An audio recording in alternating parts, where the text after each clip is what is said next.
Bien, bonsoir à tous et à toutes. Au nom de Présence et Action Culturelle, je vous souhaite la bienvenue pour cette soirée philo.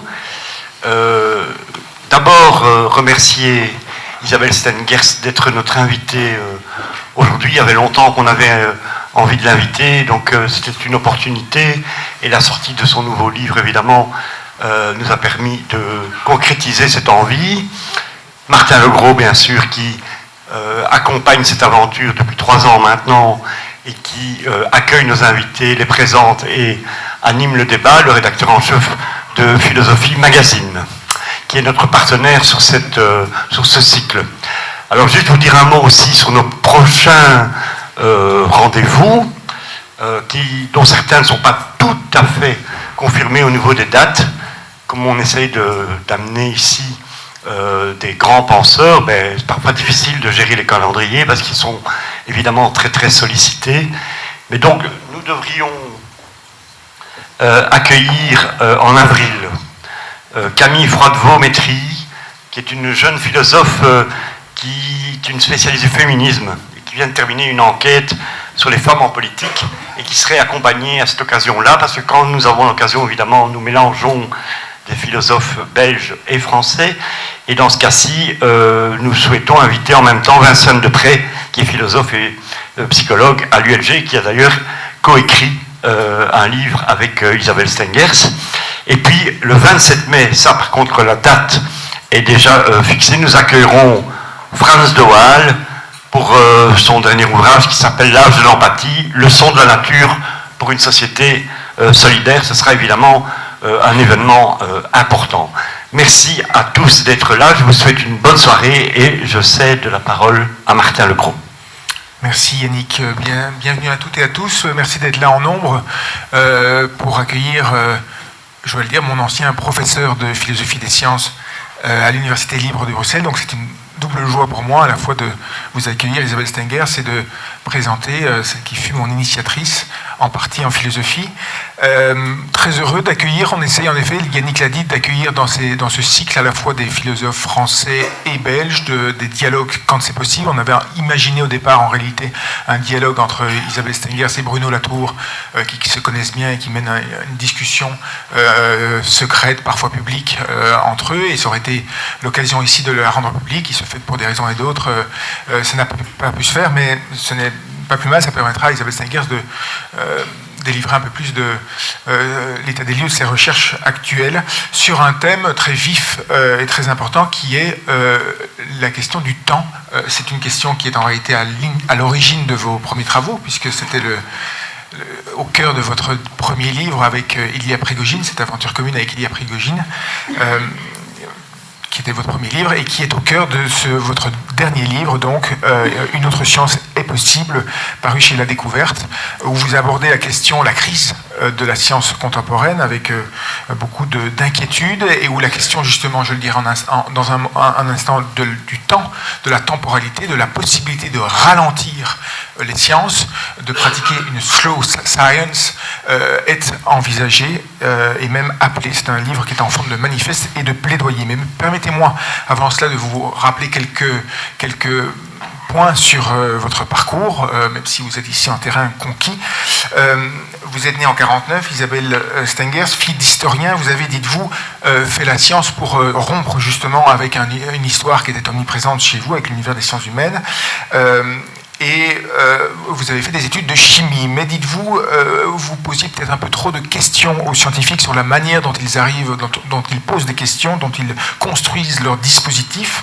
Vous posez des questions interdites, des questions qui sont censées être mises entre parenthèses. Comme vous le dites dans vos derniers livres, il y a cette représentation dans le monde de la science du scientifique, représentation très, très virile d'ailleurs, dites-vous, du scientifique qui met entre parenthèses ses intérêts, qui met entre parenthèses ses passions, au bénéfice exclusif de la recherche du vrai et de la découverte des secrets de l'univers, une représentation qui vous fait sourire et en tout cas qui vous a au départ éloigné de la recherche fondamentale en sciences. Vous dites « Je me suis auto-exclu d'un avenir de chercheuse. Je me considérais comme perdu pour la recherche. Je n'avais pas ce qu'on appelle l'étoffe du vrai chercheur fondamental, c'est-à-dire celui justement qui est mobilisé tel un militaire, tel un conquérant vers les secrets, dans la découverte des secrets fondamentaux de l'univers. La science fondamentale a peut-être perdu une chercheuse, en tout cas la philosophie a gagné une femme qui posait des questions aux scientifiques et qui osait nommer les questions qui habitent en réalité tous les scientifiques, comme vous le montrez, mais dont il se faisait fort de taire en quelque sorte l'existence. Je l'ai dit, donc une association avec Ilya Prigogine à la fin des années 70, une association très féconde puisque il en est sorti un livre événement, La Nouvelle Alliance, paru en 79, où autour de la question du temps, vous essayiez justement de briser cette représentation du scientifique comme découvreur de données essentielles du temps, et en réalité plutôt soumis à vous montrer que le temps n'est pas dominé par le physicien, au contraire. Nous sommes des enfants du temps, dites-vous. À la suite de quoi vous êtes avancé dans un récit, c'est un livre moi, qui m'a beaucoup marqué, qui s'appelle L'invention des sciences modernes, qui est une nouvelle manière de raconter l'aventure des sciences modernes. Une manière de la raconter comme étant une aventure, justement une aventure.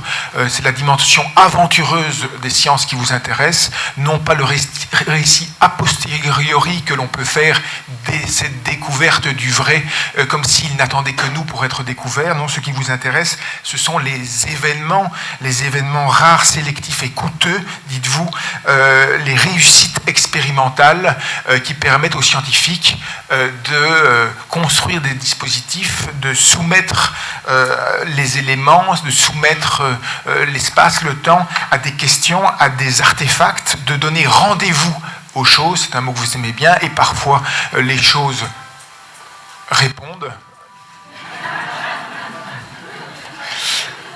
D'autres fois, elles sont silencieuses. Votre parcours intellectuel et scientifique est je dirais, fait de rencontres. Vous êtes une chercheuse de rencontres avec Ilya Prigogine, je l'ai dit, mais aussi avec Toby Nathan, dont l'apport un peu singulier de la psychanalyse, il mettait en danger, il mettait en risque le dispositif analytique, le dispositif de la psychanalyse, en montrant que pour toute une série de populations qui n'avaient pas grandi dans la culture occidentale, les questions et le dispositif psychanalytique pouvaient être inquiétés de manière féconde. Et c'était l'aventure de Toby Nathan qui vous intéressait, mais aussi, je l'ai dit un instant, Bruno Latour, ou plus récemment Vinciane Després, justement. Vos derniers livres sont des livres, des essais, des interventions qui se détachent de l'histoire des sciences pour intervenir au présent. Des livres inquiets, je l'ai dit, par exemple, au temps des catastrophes en 2009 ou au lendemain de la catastrophe de Katrina à la Nouvelle-Orléans. Cet événement vous semblait annoncer en quelque sorte la manière dont les catastrophes écologiques à venir allaient être gérées, source de barbarie. Vous n'hésitez pas à utiliser le terme, et vous vous inquiétez du fait que nous sommes prêts à accueillir la barbarie de manière bien trop complice. Vous êtes une écologiste bien singulière, ou une écologiste au sens philosophique du terme. Pour vous, l'écologie, ce n'est pas le souci de la nature ou de l'écologie. Vous entendez l'écologie dans le sens, c'est ce que vous dites, ce sont l'écologie des pratiques. C'est-à-dire l'écologie, ce n'est pas juste notre rapport à la nature, c'est la manière dont des êtres hétérogènes en tant qu'hétérogènes, dites-vous, c'est-à-dire par exemple dans une vallée, dans une vallée, il y a des rivières, des arbres, des hommes, des animaux, et bien tous ces êtres hétérogènes en tant qu'hétérogènes, nous des rapports, des contacts, dépendent les uns des autres, et l'écologie des pratiques, c'est la manière dont ces rapports vont se nouer. Et on peut passer à un deuxième niveau, soutenez-vous, c'est-à-dire à une écologie explicite, c'est-à-dire apprendre à ces êtres à se poser les uns et les autres les questions que créent les pratiques entre elles. En particulier, vous défendez l'idée que les scientifiques doivent abandonner l'ancienne position d'autorité qui est la leur qu'ils ont conquise dans la modernité pour apprendre à poser et à amener leurs questions en public et à se laisser troubler, inquiéter par la manière dont ceux qui sont affectés par leurs découvertes, dans les pratiques qui découlent des sciences, eh bien comment est-ce que ces gens qui sont affectés par les pratiques peuvent inquiéter les scientifiques eux-mêmes. Je vous avoue, moi, pour vous dire très simplement, que quand j'entends, par exemple, des forums sur, par exemple, le gaz de schiste ou sur les OGM, ça me fait plus penser à Bouvard et Pécuchet qu'à l'invention de dispositifs féconds. Mais quand je vous entends parler de cela, quand je vous entends imaginer quels pourraient être des vrais forums d'inquiétude et d'intelligence publique de la science, je me mets à y croire, moi qui suis pourtant très sceptique sur ce genre de forum et qui ai plutôt tendance à croire que nous inventons tous les jours des spécialistes, des experts du gaz de schiste un jour, un autre jour des OGM, et qu'en réalité nous n'y connaissons tout simplement rien. Mais je me laisse convaincre par vous quand vous imaginez ces dispositifs possibles, c'est dire. Votre dernier livre, je le disais, n'est pas uniquement un livre sur la science, et c'est à ce titre d'ailleurs que vous allez sans doute nous parler un instant. Je vous avais demandé d'ouvrir un petit peu la question de l'accélération et du ralentissement, d'ouvrir. Ce manifeste est un appel pour que les sciences ralentissent. Vous nous direz pourquoi est-ce qu'il est impératif aujourd'hui en sciences de ralentir, mais je vous ai demandé d'ouvrir un petit peu et de dépasser l'espace exclusif des scientifiques, des pratiques scientifiques, parce que cette question, la question du ralentissement, me semble au cœur, en effet, de notre contemporain. Et je le dirai d'un mot, il me semble en effet qu'on peut dire avec un auteur que vous connaissez peut-être, qui s'appelle Hartmut Rosa, que la question de l'accélération, la question du temps aujourd'hui est décisive. Nous vivons dans un monde qui vit en constante accélération technique, accélération des modes de vie, et pourtant cette accélération, ce temps que nous avons gagné dans les communications, ce temps que nous avons gagné dans les transmissions d'informations, étrangement nous n'avons pas gagné du temps. Les choses vont plus vite, mais pourtant nous ne gagnons pas du temps, nous avons toujours l'impression de courir après. C'est ce que Hartmut Rosa appelle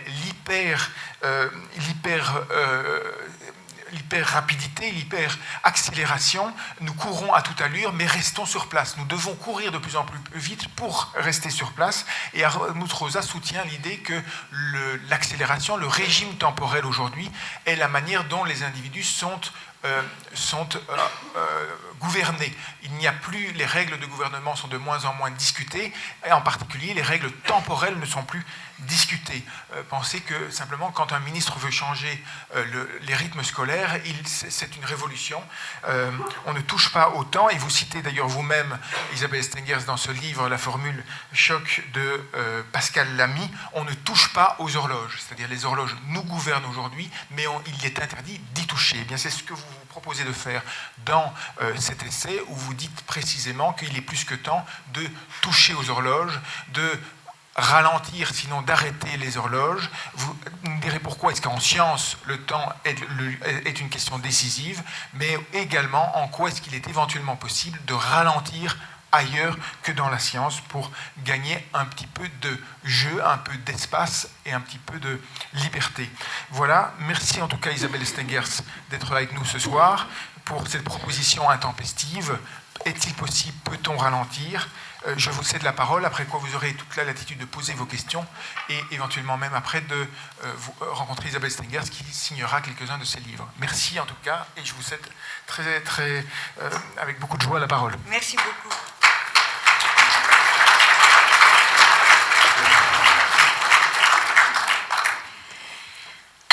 Bon, est-il possible de ralentir ? Bon, c'est une question qui, je crois, n'appelle pas une réponse oui-non, mais qui plutôt devrait nous faire penser. Et plus précisément, s'il fallait lui répondre par oui ou par non, je dirais, probablement non. Probablement. Parce que l'image qui domine, et qui nous domine depuis un certain temps d'ailleurs, c'est celle notamment, c'est celle d'une locomotive qui fonce dans un mur ou un ravin, ou tout ce que vous voulez, mais en tout cas, les freins sont bloqués. Et je vous le disais, ce n'est pas une image très, très récente, c'est une image dont on pourrait trouver l'équivalent. J'ai apporté un livre qui pourrait me situer, parce que moi, j'ai appris à penser à la génération pour laquelle ce livre a été un événement. L'an 01 de GB, que vous trouverez en ligne. C'est avec ça que j'ai commencé à penser, c'est-à-dire penser qu'autre chose que ce que je connaissais était possible. Eh bien, dans l'an 01 de GB, vous avez dans 20 ans la fin du monde. Et curieusement, la fin du monde, c'est une terre qui est en train de fondre de chaleur. Ça ne veut pas dire qu'ils étaient prophètes, mais on pourrait dire qu'ils étaient prophètes peut-être sur leurs 20 ans. Je crois que c'est dans, peut-être que les Américains l'ont senti avant, mais c'est vraiment dans les années 90 qu'on a senti, comment dirais-je, une espèce d'accélération de ce qui nous emportait. C'est l'époque, vous savez, de Tina, There is no other solution. C'est l'époque de la pensée unique. C'est l'époque où, en fait, l'ange 01, basculait dans ce qu'on appelle une utopie, c'est-à-dire quelque chose par rapport auquel la réalisation, j'y reviendrai, n'est pas à penser, un rêve. Alors, qu'est-ce qui nous sépare de l'an 01, au fond, aujourd'hui? C'est le premier titre, les années 70, dans toute leur horreur, parenthèse, secrète. J'ai l'impression que ce qui nous en sépare, c'est qu'aujourd'hui, il n'y a plus de secret. Et c'est ça qui est terriblement impressionnant. Aujourd'hui, il n'y a plus de secret, c'est-à-dire que beaucoup, sauf quelques illuminés ou quelques indifférents, savent qu'on va dans le mur. Et ils savent qu'on va même beaucoup plus vite que prévu dans le mur, puisque, évidemment, dans 20 ans, d'accord, mais aujourd'hui, on peut dire, dans 20 ans, nous n'avons pas vraiment d'idée de dans quel état nous serons et dans quel état nous sera la Terre.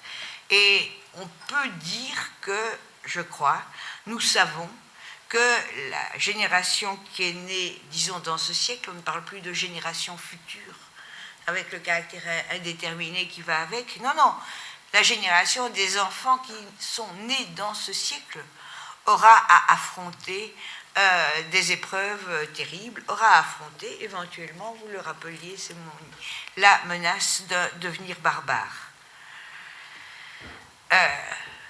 Je n'ai pas le temps et on pourra reprendre, mais enfin, en tout cas, je fais allusion à des catastrophes qui seront à la fois écologiques et sociales, indissociablement. Et qui étaient inimaginables, en fait, dans les années 70, parce que là, c'était les ravages que nous provoquons qui étaient, comment dirais-je, pensés, mais par contre, pas du tout le fait que nous étions en train d'exciter des processus redoutables qui peuvent, comment dirais-je, nous rendre plus que largement la monnaie de la pièce de notre irresponsabilité. Bon, donc, on pose la question, est-il possible de ralentir aujourd'hui? Et le seul fait que ce soit une très bonne question parle de ce qui est en train de nous arriver. Pourquoi? Parce que nous savons, désormais ce savoir n'est pas secret, ce savoir n'appartient pas à des gens dont les autres diraient « Oh, vous vous inquiétez pour rien, vous ne faites pas confiance au progrès, nous pourrons réparer les dégâts que nous commettons. » Non, maintenant nous savons, et pourtant, comment dirais-je, il semble que la question se pose toujours. Sommes-nous capables de, comment dirais-je, de faire une réponse à ce futur qui s'approche à toute vitesse? Alors, en fait, autobiographiquement, on peut dire que c'est la première fois quand j'ai rencontré tout près de moi, comment dirais-je, dans notre société, cette possibilité qu'on sache et qu'on ne fasse rien de ce savoir, qu'au contraire on fasse comme s'il n'était pas là, qu'on le nie. Quand je l'ai rencontré absolument étalé avec la même, comment dirais-je, la même évidence que, comme vous dites, mon travail a pris aussi un tour supplémentaire qui est celui d'intervention.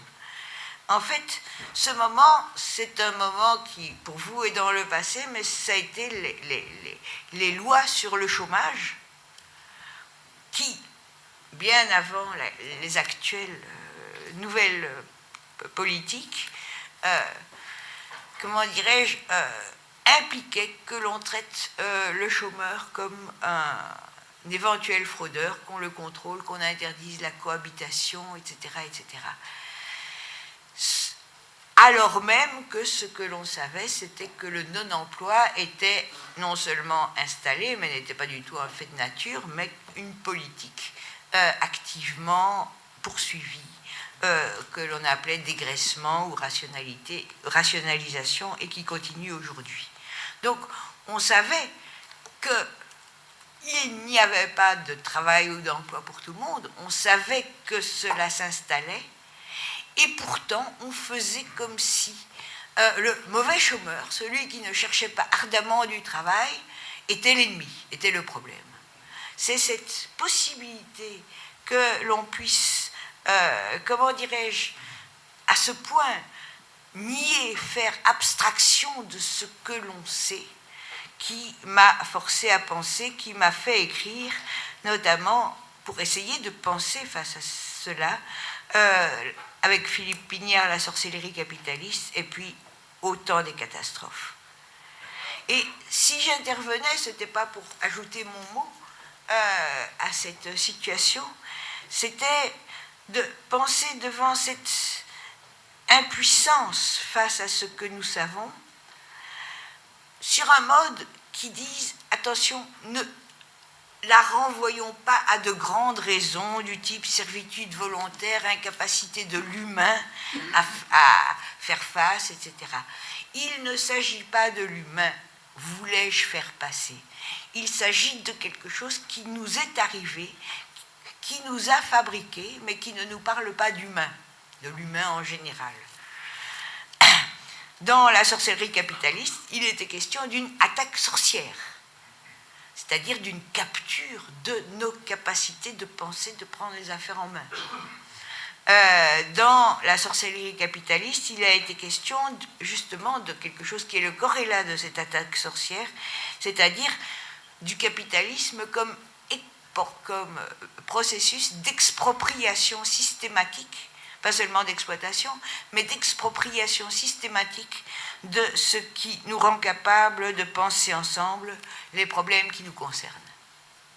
Donc il s'agissait de penser ce qui nous arrivait sur un mode tel que, et j'approche déjà mon est possible, sur un mode tel que nous puissions concevoir que autre chose était possible, justement parce qu'il n'y allait pas d'une nature humaine par rapport auquel nous devrions, avec un grand soupir, dire les gens, parce que c'est comme ça qu'on parle toujours des autres, moi je réagirais bien, mais les gens sont incapables de changer, de se modifier, d'apprendre. Donc, est-il possible de ralentir? Reprend la question et pourrait se dire, parce que pour moi, vous le verrez, ralentir, c'est synonyme de cela. Est-il possible de se réapproprier les Américains, les activistes américains disent de reclaim. Reclaim, ça veut dire à la fois, vous entendez le français réclamer, hein, reprendre ce dont on a été séparé, mais aussi redevenir capable de ce qui a été détruit du fait de la séparation. Ça veut donc dire aussi récupérer, au sens où on récupère d'une épreuve, et guérir. Donc, quand je dirais se réapproprier, parfois je dirais reclaim d'ailleurs, c'est cela que ça signifie.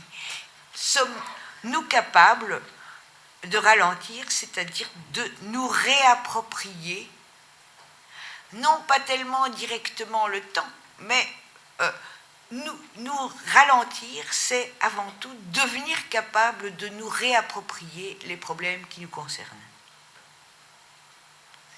Et de fait, cette question se pose bel et bien aujourd'hui, parce qu'on ne dira pas seulement que nous sommes impuissants, avec un nous abstrait, à modifier la trajectoire de cette locomotive avec un mur qui s'approche beaucoup plus vite que prévu. Mais on peut dire que les processus de désappropriation se sont littéralement emballés depuis les 15 dernières années. Je voudrais aujourd'hui juste faire allusion à 2 points où c'est très clair.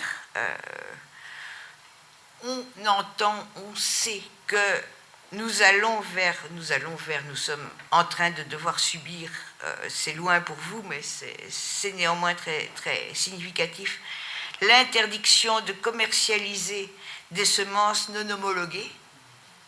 Ça veut dire que toutes les capacités de faire et de coopérer des paysans qui résistent à l'industrialisation sont rendues illégales. Toutes les coopérations liées à régénérer des graines et des semences traditionnelles moins dévoreuses d'engrais, plus résistantes, nécessitant moins de pesticides, mais qui, du point de vue de l'industrialisation, de la production, offrent quelques inconvénients, eh bien, toutes ces pratiques-là vont devenir illégales. Donc, vous voyez, désappropriation de ce que les paysans étaient en train de réapprendre à faire. Et du point de vue politique, il y a quelques jours, comme vous le savez peut-être, ceux qui ont décontaminé un champ de pommes de terre OGM à Wetteren ont été condamnés très lourdement, parce que ce qu'on a fait jouer contre eux, c'est la charge d'association de malfaiteurs. On disait penser à l'époque, c'est contre la mafia. C'est donc ici contre des gens qui participent à une action de désobéissance civique non violente. Là aussi, désappropriation des moyens que nous avions de manifester, autrement que par des débats d'opinion, une position politique. Donc 2 points, et puis partout, ce qu'on appelle le néo-management, que certains ont déjà dégusté absolument, comme les infirmières qui désormais ne peuvent plus se permettre de passer 3 minutes avec un patient qui en a besoin, parce que tous leurs actes doivent être enregistrés à la minute près, et elles doivent pouvoir rendre compte de ce qu'elles font. Et un peu partout, j'ai participé à un séminaire à l'Université populaire qui était vraiment quasi un lieu de parole, tellement les gens avaient besoin de dire la souffrance que constituait pour eux ce qu'on peut appeler une véritable attaque sorcière. C'est-à-dire quelque chose, c'est ce type d'évaluation systématiquement non pertinent pour ce à quoi les gens tiennent, ce qui fait le sens de leur métier, eh bien, est aussi une destruction de ces métiers et un désespoir installé, je veux dire, qui, bien évidemment, contribue à l'incapacité installée qu'une affaire les concerne. Donc, partout, et même à l'université, nous autres philosophes, on peut voir que le type d'avenir qui est encore un peu lointain, mais c'est une question de quelques années pour que nous suivons les pas d'autres pays européens, le type d'évaluation que l'on nous promet, c'est celui qui implique que l'on doive publier dans les revues cotées, c'est-à-dire montrer que nous avons la flexibilité qui est requise pour suivre les signaux du marché. Les signaux du marché, c'est rien d'autre que les types de production qui peuvent être publiés dans ces revues. Donc, nous allons vers, comment dirais-je, j'étais venue à la philosophie, Martin Legros l'a rappelé parce que j'avais envie de fabriquer mes propres questions.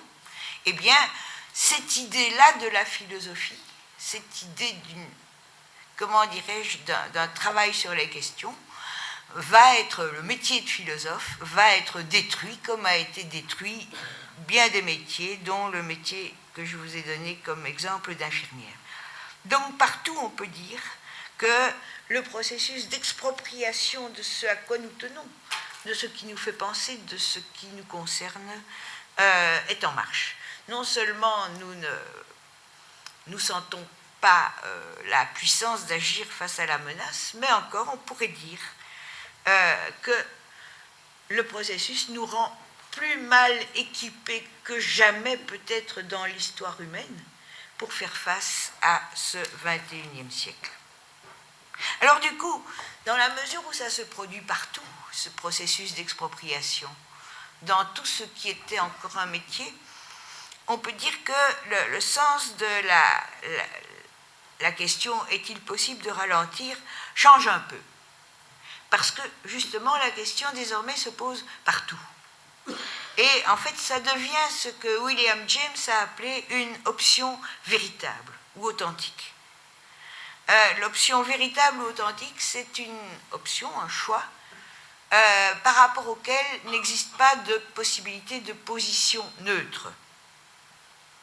Parce que de toute façon, la réponse, quelle qu'elle soit, oui ou non, engage.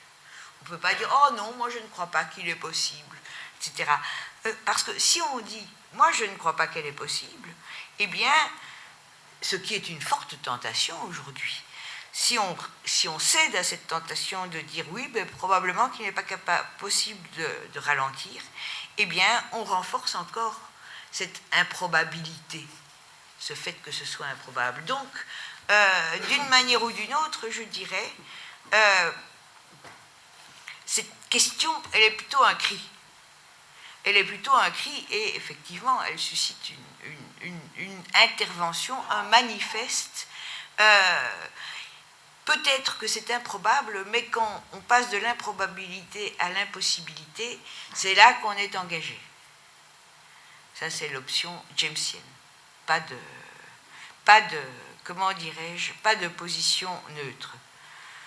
À toutes les échelles, nous sommes engagés parce que c'est à toutes les échelles que la question de se réapproprier se pose, de se réapproprier ou d'accepter.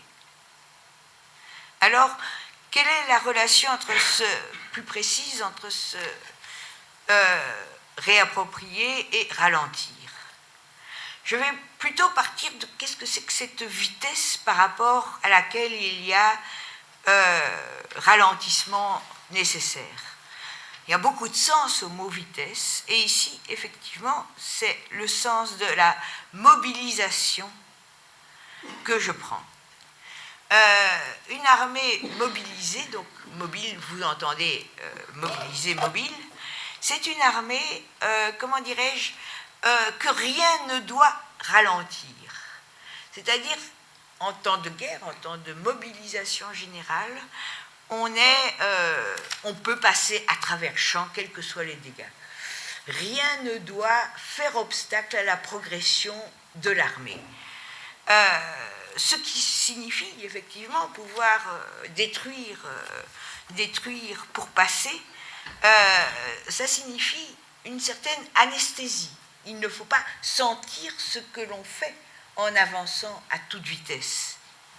Sentir, en l'occurrence, hésiter, se dire, mais si on faisait un détour, peut-être qu'on éviterait quelques dégâts, c'est perdre du temps. Et perdre du temps, c'est trahir. La mobilisation, c'est quand penser au sens de hésiter, que faisons-nous, que sommes-nous en train de faire ou d'accepter, c'est trahir. Il y a une autre forme de mobilisation que les gens de mon âge connaissent bien, c'était la mobilisation pour la Révolution. Je veux dire, parce que là aussi, c'était une mobilisation qui, comment dirais-je, refusait tout ce qui pouvait compliquer la tâche, compliquer la lutte. Par exemple, la pensée féministe. Il s'agissait de, comment dirais-je, de se focaliser sur l'ennemi et le front de la lutte. Le reste était secondaire, risque de dispersion, et rien ne devait troubler le tous ensemble, qui était le seul espoir. Tous ensemble. Souvent on me dit, oui, mais avec tes idées, il faut tout de même réussir à lutter ensemble. Mais oui, je le pense aussi, bien sûr. Mais, et c'est une des choses qui aussi m'ont transformé en interventionniste, si on peut dire. Ça a été l'expérience vécue par, comment dirais-je, par procuration, bien sûr, de cette manifestation de Seattle, où pour la première fois, l'idée qu'un autre monde est possible, c'est ralentir est-il possible, un autre monde est-il possible, qu'un autre monde est possible, a fait vibrer, a levé une espèce de chape que nous sentions, que beaucoup d'entre nous sentaient. Eh bien, Seattle, ça a été un tous ensemble, mais un tous ensemble étrange, un tous ensemble hétéroclite, un tous ensemble où se rassemblaient des gens venus pour une multiplicité de raisons, mais qui savaient qu'il fallait se retrouver là, que toutes ces raisons faisaient que Seattle était le lieu où on pourrait dire non. Et c'est cette mise en relation de raisons qui divergent, de raisons qui ne sont pas les mêmes et qui ne sont pas hiérarchisables, ce qui fait résister une nonne-bouddhiste, il y avait des nonnes-bouddhistes à Seattle, est autre chose que ce qui fait hurler le Black Bloc. Ils coexistaient à Seattle. Cette mise en relation des raisons est ce qui implique et ce qui permet cette réappropriation.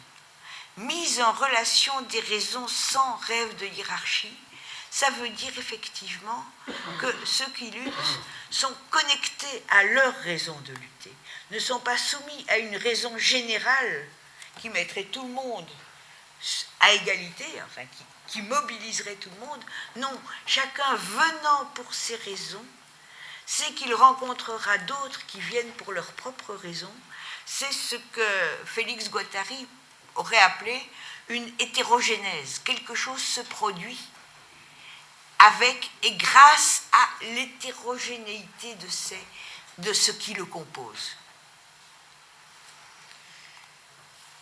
Bon, eh bien, donc, tous ensemble, certes, mais pour cela, il faut ralentir pour créer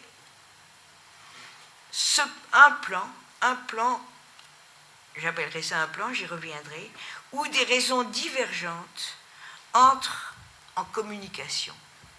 Et ça prend du temps. Se réapproprier les raisons que nous avons et qui nous font vivre de lutter. Me réapproprier mes raisons de philosophe pour pouvoir parler avec une infirmière qui se réapproprie ses propres raisons. On a un exemple, et c'est pour ça que l'idée de science lente, slow science, comment dirais-je, m'intéresse, cette manière de nommer sur laquelle je vais venir,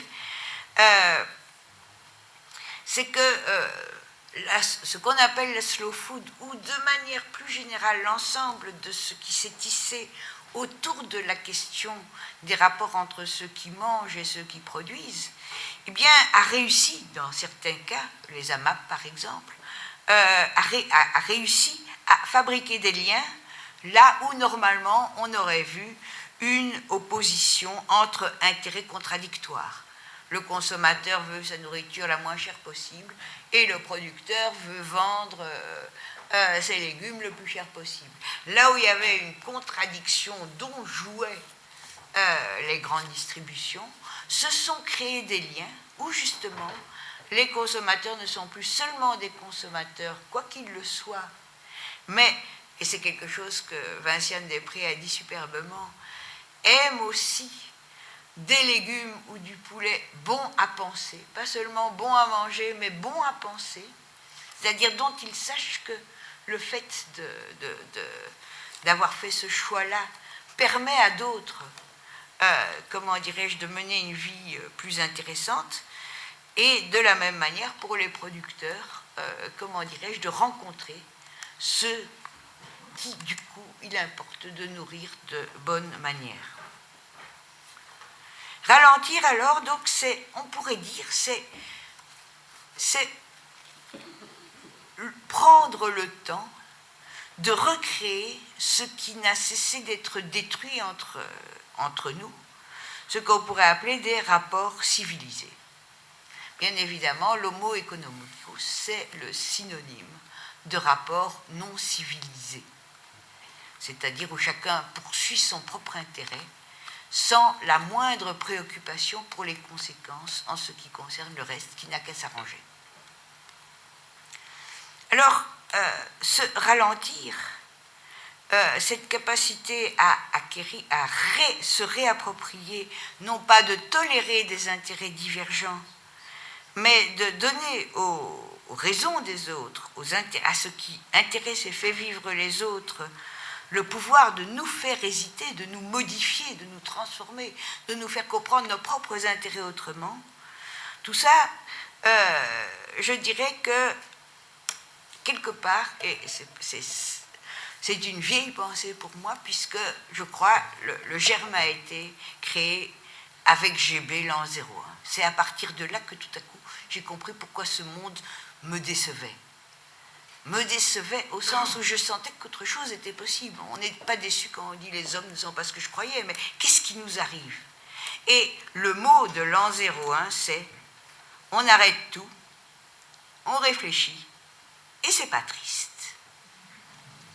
Et l'ensemble de ce qui est exploré, c'est ce qui suit cet arrêt général, et cet arrêt général dont ils imaginent que cela avait il y avait des exercices de démobilisation où les gens arrêtaient.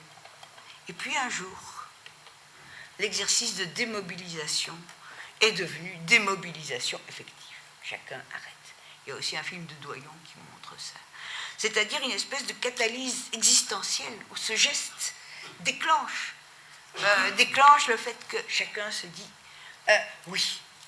Évidemment, c'est une fabulation.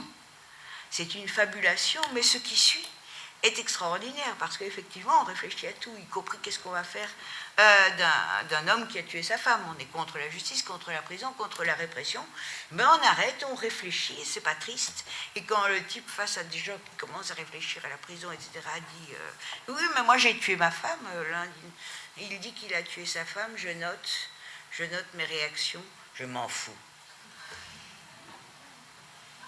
Ça, c'est la fabulation. Vous voyez, il n'y a pas de bonne réponse, mais peut-être que des réponses vont se créer, mais à partir de ce truc, ne nous soyons pas mobilisés par ça. Je m'en fous.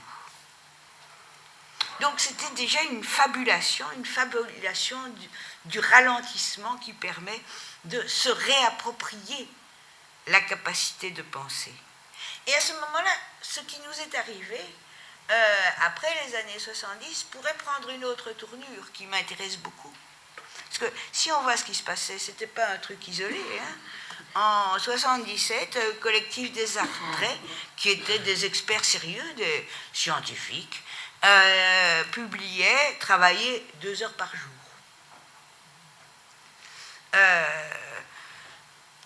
Partout, partout il y avait, dans ces années 70, un sens du possible, un sens du fait que ce monde,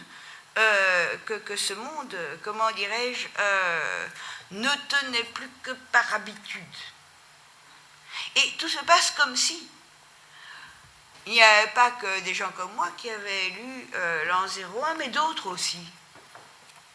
D'autres aussi tout se passe comme si d'autres avaient eu peur. Si d'autres avaient eu peur, c'est-à-dire avaient entrepris, c'est une autre manière de parler du néolibéralisme, de détruire, d'extirper ce sens du possible. C'est-à-dire de nous mobiliser à quelque chose dont il n'y a même pas besoin d'y croire. Une mobilisation sans cause. Produire des causes comme la croissance, sans lequel rien n'est possible. Évaluer, c'est-à-dire détruire ce qui nous évaluer à tout, etc. C'est-à-dire détruire ce qui nous donne la capacité de penser. Répondre à l'offre et la demande, ça veut dire le marché pense pour nous, ne pas penser, se rendre désirable, flexible, répondre à ces signaux du marché, montrer qu'on est prêt à y répondre, et j'en passe et des meilleurs, bloquer l'ensemble de ce que Deleuze et Guattari auraient appelé ligne de fuite, multiplier les divisions, puisque c'est là qu'on a inventé cette étonnante chose que dans une usine, chaque département est client de l'un et fournisseur de l'autre, que donc ils sont réfléchis, que nous aurons été capables de créer. Alors maintenant, je vais passer, oui, il est temps que je passe à la question des sciences et à l'épreuve que cela constitue du point de vue de ce mode d'intervention. Pourquoi ? Parce que je vous l'ai dit, nous avons, l'idée de ralentir a de véritables ennemis, ceux qui nous disent « et la croissance, et ceci et cela ». Par contre, il me semble que ce qu'il s'agit d'éviter, c'est du moralisme et du ressentiment. Les deux vont ensemble d'ailleurs.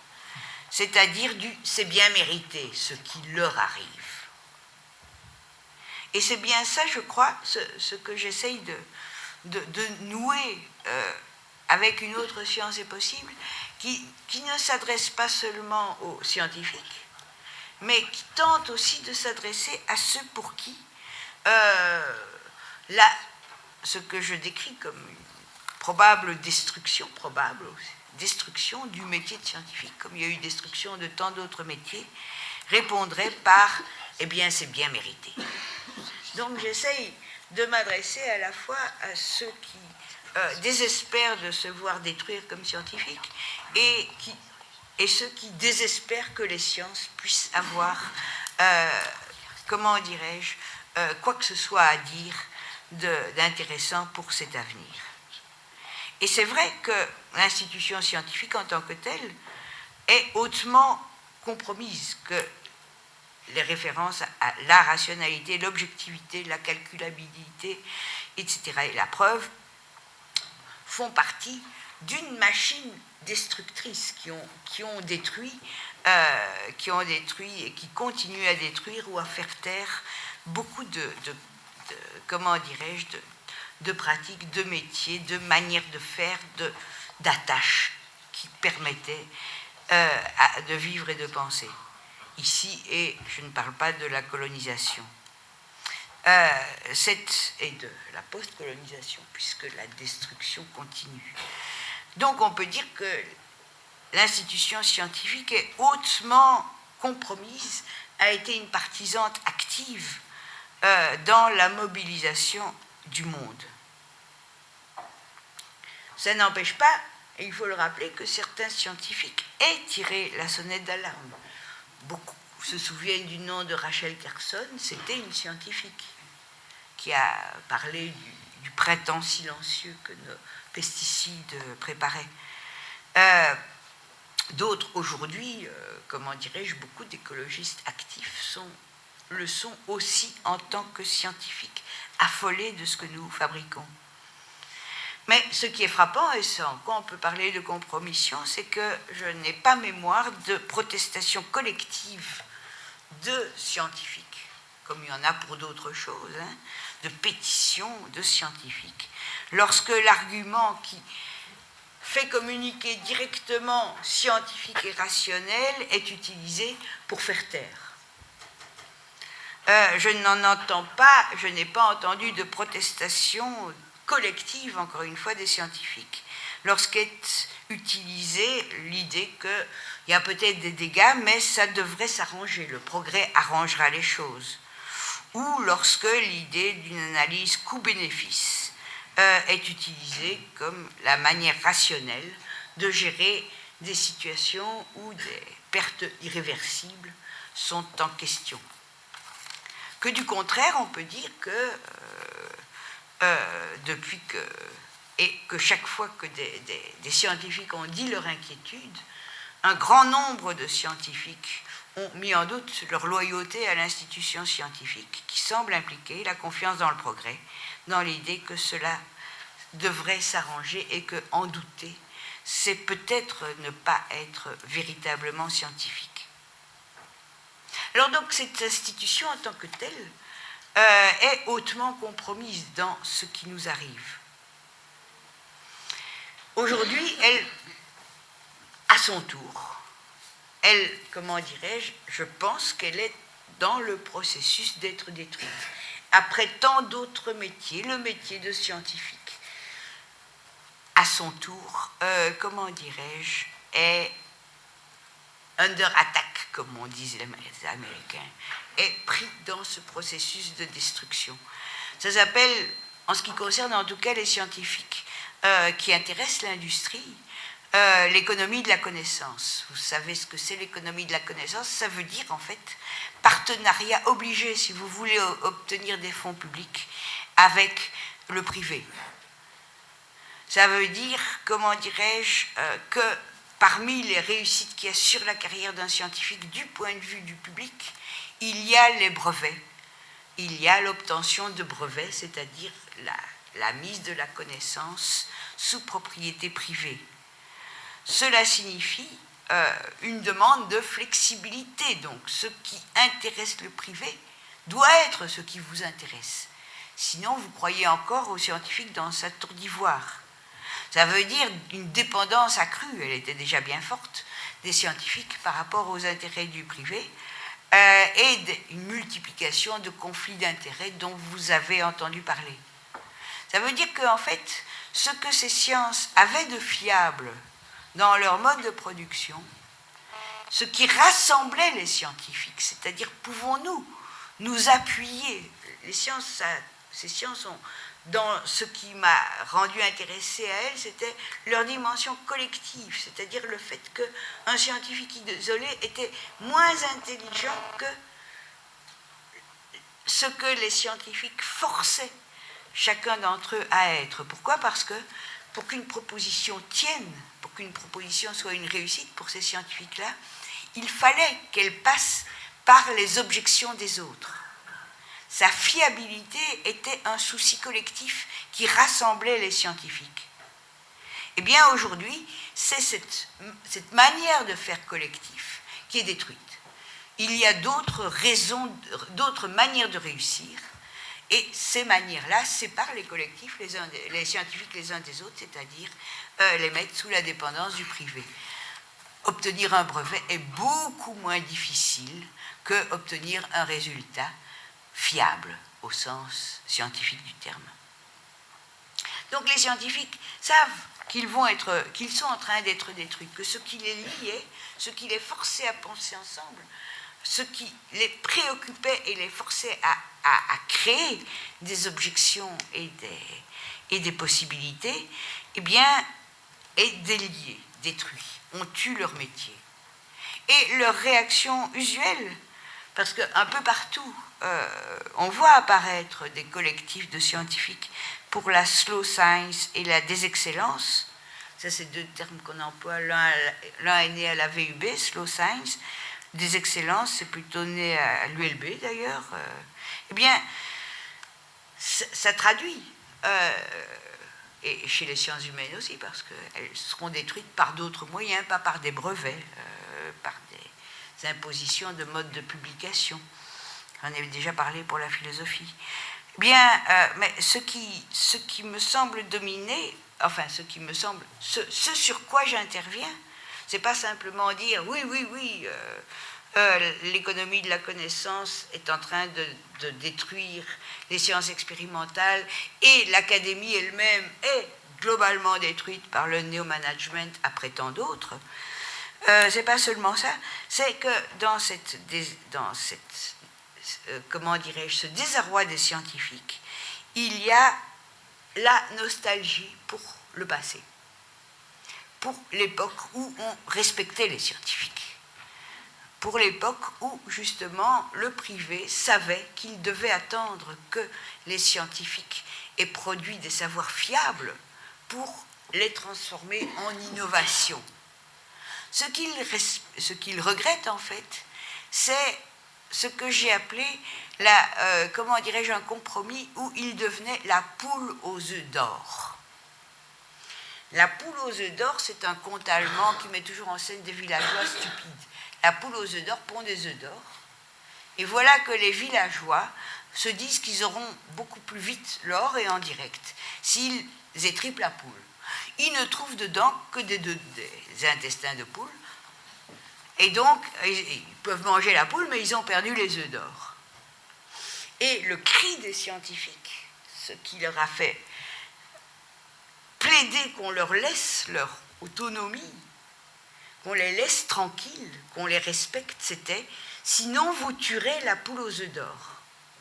C'est-à-dire vous nous empêcherez de produire ces réponses fiables qui vous importent et vous n'aurez plus que de la petite science, de la pauvre science, c'est-à-dire le genre de choses qu'on peut faire quand on vous impose une question à propos de laquelle on ne peut pas produire de réponse fiable.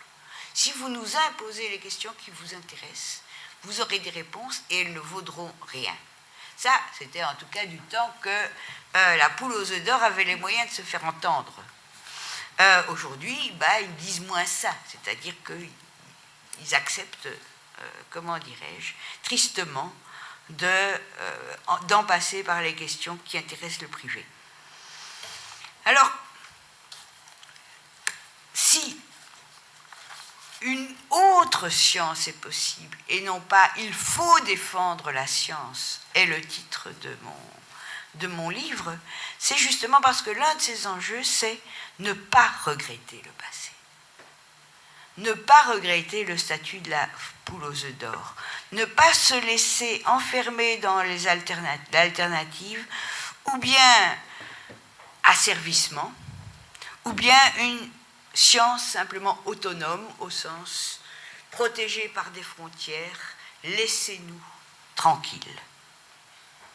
Pourquoi ne pas regretter cette autonomie? Parce que justement, c'était déjà une forme de mobilisation.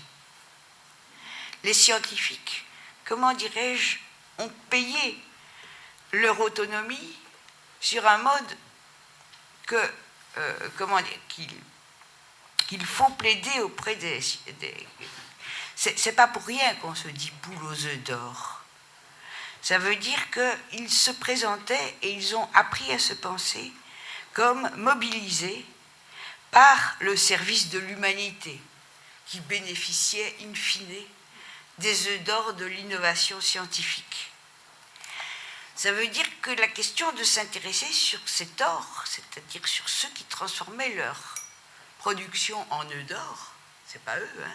L'or, c'était ceux qui intéressaient ces productions, que l'idée de s'interroger sur ces productions n'était pas une bonne idée, parce qu'une poule se borne à demander qu'on la laisse pondre en paix. Elle ne va pas poursuivre ses œufs et demander ce qu'on en fait. Non, non, elle est bien heureuse quand on leur dit, voilà, grâce à vous, nous pouvons désormais. Bon, je veux dire, ça entre dans l'argument.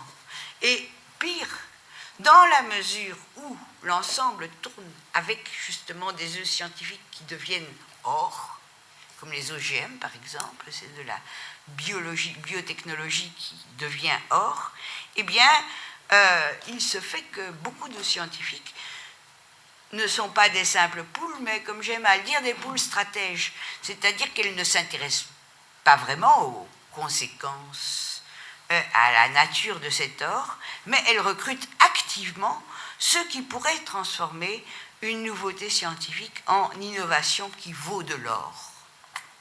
C'est-à-dire qu'il y a effectivement une symbiose qui s'est établie depuis, en tout cas depuis, elle est très claire depuis la seconde moitié du XIXe siècle, entre le processus de production scientifique et le processus de développement industriel, et une symbiose dont les scientifiques ne peuvent pas simplement dire c'est l'intérêt de nos œufs qui agissent en nous comme une vraie poule. Non, non, non. Une symbiose au sens où les scientifiques étaient très intéressés à pouvoir être considérés comme des bienfaiteurs de l'humanité. C'était ce qui valait qu'on les nourrisse. Et cette symbiose n'est pas seulement sur les produits et processus que les scientifiques ont pu rendre possible, elle est aussi justement dans cette mobilisation, c'est-à-dire sur le fait que l'argument scientifique est tout aussi utile dans ce qu'il permet que dans la possibilité de l'utiliser pour faire taire ceux qui doutent, pour les traiter d'irrationnels, pour dire, grâce aux scientifiques, nous examinons une situation et nous apportons une solution à la version enfin rationnelle de ce que tout humain de bonne volonté devra reconnaître, nous en avions besoin. Vous voyez ? Et donc, aujourd'hui, on est arrivé, ça a été un caricatural que l'exemple des organismes génétiquement modifiés. Certains biologistes ont soutenu qu'ils allaient permettre de résoudre le problème de la faim dans le monde. Hein? C'est-à-dire, ils négligeaient complètement que la faim a bien d'autres mécanismes que simplement la quantité brute de nourriture produite, la productivité. Eh bien, je pense qu'il n'est pas intéressant de se demander si ces biologistes étaient corrompus par les industries comme Monsanto, s'ils étaient déjà le produit de l'économie de la connaissance, c'est-à-dire si leurs intérêts étaient à ce point liés à ceux de leurs partenaires industriels qu'il n'y avait plus moyen de faire la différence, ou bien s'ils ne traduisaient pas encore tout simplement le vieil ethos de la poule aux œufs d'or, c'est-à-dire de la tendance à voir une situation sur un mode tel que ce qu'on a à proposer vaut de l'or pour cette situation. Vous voyez ? C'est-à-dire simplement, on nous parle de faim, eh bien, la solution rationnelle, c'est celle que nous pouvons proposer, c'est-à-dire celle qui s'adresse à la productivité végétale, indépendable. Et le reste est secondaire, irrationnel, s'arrangera par la suite. S'intéresser à la productivité végétale, c'est la prise rationnelle, la nôtre, sur la situation. Donc, ne regrettons pas le passé, parce que ce passé aurait pu produire aussi des biologistes qui disent les OGM, c'est la solution à la faim dans le monde. La figure de cette science mobilisée, c'est-à-dire qui refuse toute question qui pourrait la ralentir quant aux conséquences des possibles qu'elle active, c'est la figure du somnambule. Le somnambule n'est pas seulement anesthésié, je vous ai dit, la mobilisation anesthésie rend insensible aux dégâts que l'on fait. Rien n'est plus important que d'aller vite. Eh bien, le somnambule, il n'est pas seulement anesthésié, ce qui pourrait être dû à un manque d'imagination, mais il lirait la presse, il apprendrait, facile. Non, non, le scientifique mobilisé est un somnambule au sens où, image usuelle, le somnambule est au fait d'un toit et il marche sans avoir le vertige. Il marche vite, il ne se laisse pas ralentir par le vertige, parce qu'il est somnambule, parce qu'il ne se rend pas compte d'où il est, des risques qu'il court, de tout ce à quoi il est insensible. Et la morale du somnambule, c'est s'il était réveillé, il tomberait. Et la fabrication des scientifiques rapides, ceux de ce passé par rapport auquel il ne faut pas avoir de nostalgie, c'est précisément la fabrication de scientifiques ayant l'éthos du somnambule, c'est-à-dire des scientifiques qui non seulement ne sont pas du tout habitués à penser des questions qui les ralentiraient, mais qui les ont en horreur, qui les considèrent comme malveillantes. S'ils venaient à s'y intéresser, ils perdraient leur créativité somnambulique. Ils douteraient, ils hésiteraient, ils tomberaient. Et donc tous ceux qui veulent leur dire mais pensez un peu plus loin quand vous dites fin dans le monde sont techniquement, objectivement, pas subjectivement, mais objectivement des ennemis. Martin Legros a rappelé mon expérience personnelle, en fait, j'étais déjà en cours de fabrication somnambulique quand j'ai pris la décision de terminer la chimie, mais de quitter cette discipline. On m'a beaucoup moins insulté qu'il le dit. Par contre, j'avais déjà intégré. Le somnambule, il est fabriqué à coups de petits ricanements. Tu t'intéresses à ça, toi? Tiens, est-ce que tu es sûr que, etc. De petits doutes. On sent que peut-être on n'a pas, alors, si on pose des questions, l'étoffe du vrai scientifique. Et donc, effectivement, je me suis exclue. Mais cette auto-exclusion, c'était une réaction de somnambule. C'est-à-dire, je confirmais la nécessité de ne pas se poser des questions si on veut être un chercheur créatif.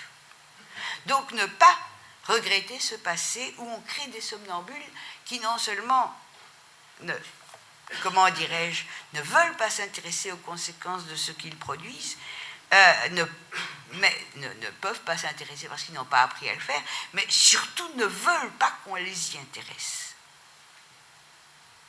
Alors, donc, ralentir quand il est question de science, c'est mettre en question cette fabrique des étudiants et puis des chercheurs en sciences. Cette discipline au sens de résister à la tentation qui vous détournerait des sciences. Il y a quelque chose de religieux dans la discipline. S'intéresser au monde et non pas seulement à l'avancement de sa connaissance, c'est comme trahir et c'est comme se laisser séduire par le monde. S'intéresser aux nombreux mécanismes qui font la fin dans le monde, c'est comme si on était séduit et détourné de cela seul qui doit compter. Et finalement, j'ai l'impression, et c'est ce que j'essaye de développer dans ce livre, c'est que si l'on échappe au piège d'accepter l'argument selon lequel les sciences auraient un rapport privilégié avec la rationalité, il est possible de s'adresser aux scientifiques, éventuellement, c'est ce que j'essaye de faire, sur un mode où ils se demandent à leur tour qu'est-ce qu'on nous a fait. Pourquoi ? Parce que ce qu'il y a moyen de leur dire, c'est de leur rappeler leur propre raison, en tant qu'effectivement, elles divergent de celles des autres. Elles divergent, mais pas au sens neutre que dirait le mot rationalité. Ils ne sont pas les cerveaux rationnels du monde.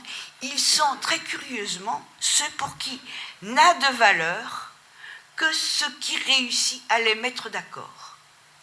Ce qui compte pour un scientifique, c'est cette réussite, ou ce à quoi il s'adresse. C'est vu conférer le pouvoir de les mettre d'accord, et c'est rare et c'est intéressant. Par exemple, vous avez entendu parler du boson de Higgs, eh bien, des milliards d'euros et de temps de travail et de détecteurs et d'intelligence humaine ont été consacrés à cette idée, produire, ce qui permettra que nous disions ensemble, le boson de Higgs existe. Et cette passion-là, est-ce qu'elle est rationnelle ? Elle est curieuse et elle n'est satisfaite que rarement.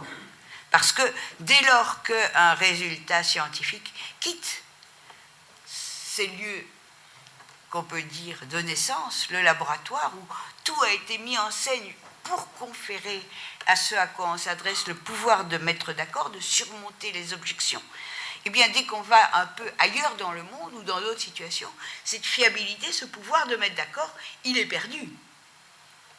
Par exemple, on peut dire que les OGM de laboratoire sont liés à des résultats à peu près fiables qui ont le pouvoir de mettre d'accord les biologistes, et que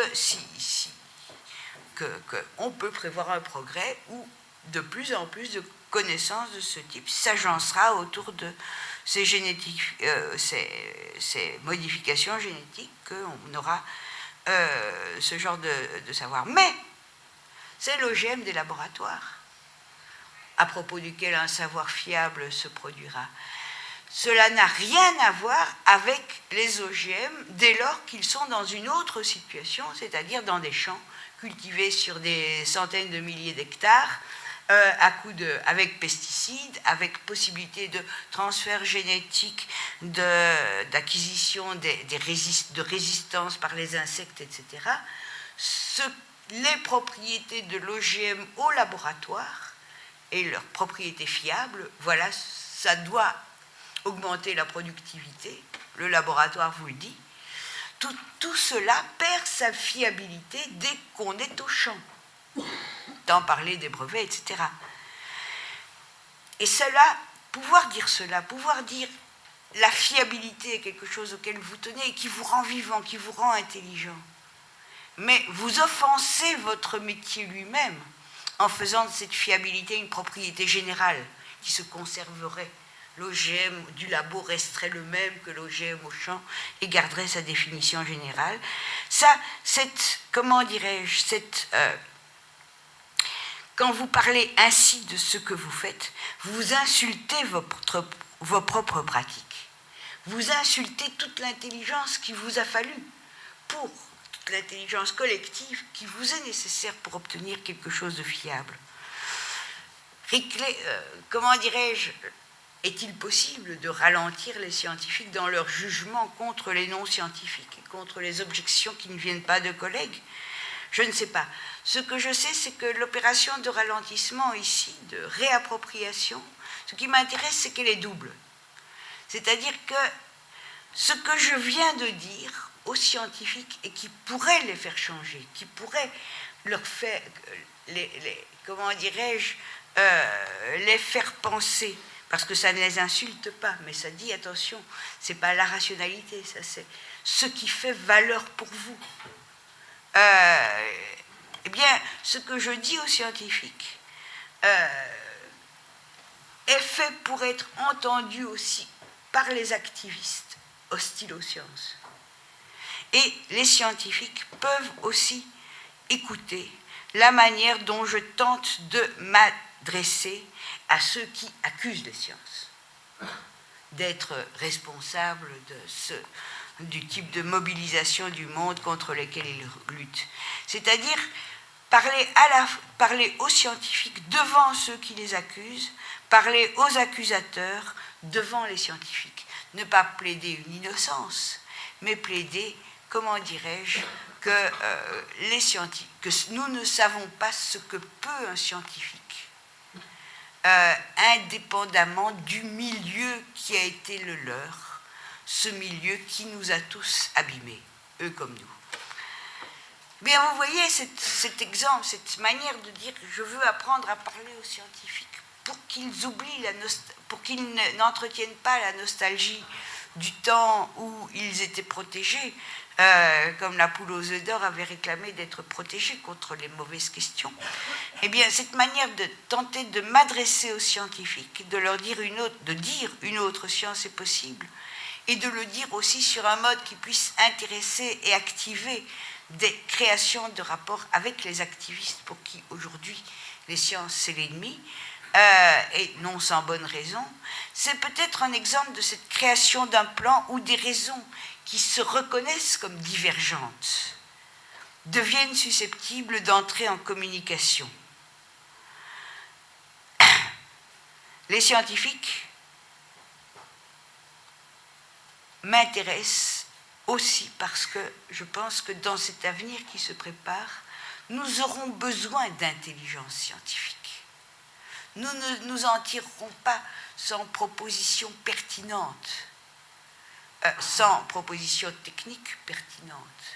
Nous ne nous en tirerons pas, comment dirais-je, les potagers collectifs, pour moi, sont un exemple de réappropriation, par exemple.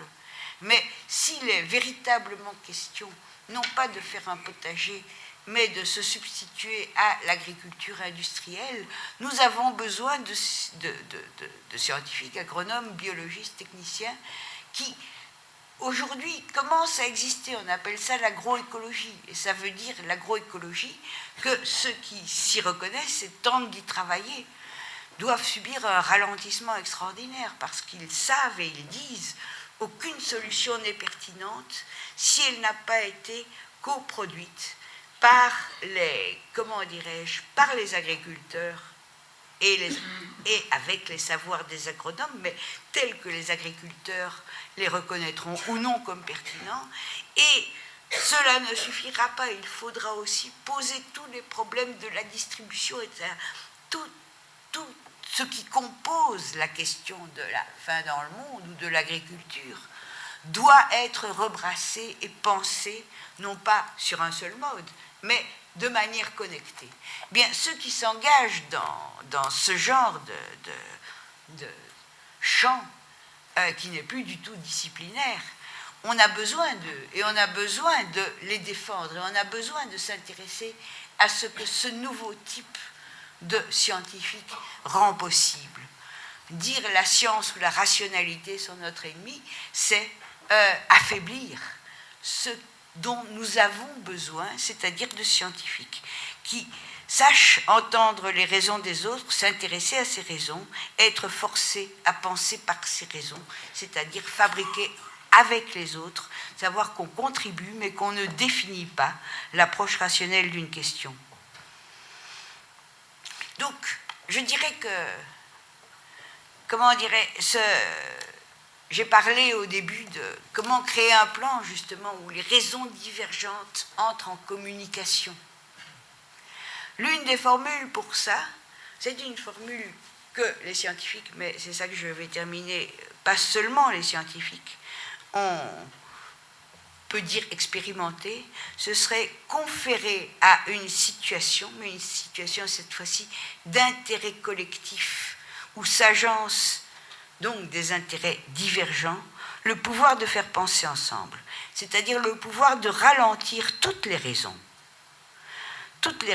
aucune n'étant indemne, bonne en soi. Chaque situation en particulier, comme demandant que toutes les raisons ralentissent pour pouvoir s'entrecomposer. Ce qui est requis alors, c'est qu'aucune raison ne s'identifie à un intérêt général et que chaque raison soit capable de tenir sans s'identifier à un intérêt général. Tous ensemble alors, contre ce qui se présente comme représentant l'intérêt général qui permettrait de définir une situation en termes toujours de quelque chose qui la transcendance, qui la transcende. Et ce qu'il y a de très curieux avec ce qui nous est arrivé depuis 20 ans, c'est que cette transcendance, je vous le rappelle, avant c'était il faut, avec le point triomphaliste le progrès de l'homme ne peut pas être arrêté. Aujourd'hui, la transcendance est toujours là, mais elle dit il faut bien. Nous savons que la croissance va nous tuer, mais il faut bien croître. Et la dernière chose, j'ai dit que les scientifiques donnent à une situation le pouvoir de les faire penser ensemble. Nous pouvons aussi apprendre que d'autres civilisations ont cultivé ce pouvoir. J'aime, parce que j'en ai eu l'expérience, me référer aux pratiques de palabres que l'on trouve en Afrique. Eh bien, là, on trouve le même point. C'est-à-dire que tous ceux qui sont rassemblés là en tant qu'ils en savent quelque chose sur ce que j'appellerais l'ordre du monde. Mais s'ils doivent se rassembler, c'est parce qu'aucun de ces savoirs n'est suffisant pour répondre à la situation qui les rassemble. Donc, chacun, comment dirais-je, écoute et est écouté par les autres en tant que disant un morceau de l'ordre du monde, jusqu'à ce que se produise ce processus de composition, on s'arrête et on réfléchit, et que se produise un accord sur comment la situation peut être comprise. À ce moment-là, on pourrait dire, par le ralentissement et l'écoute de chacun en tant que représentant un aspect de l'ordre du monde, eh bien, l'ordre du monde passe au sens où on sait ici et jamais en général ce qu'il demande. Donc, vous disiez que vous n'étiez pas convaincu par les manières de Forum. Attendez les palabres. Merci beaucoup, Isabelle.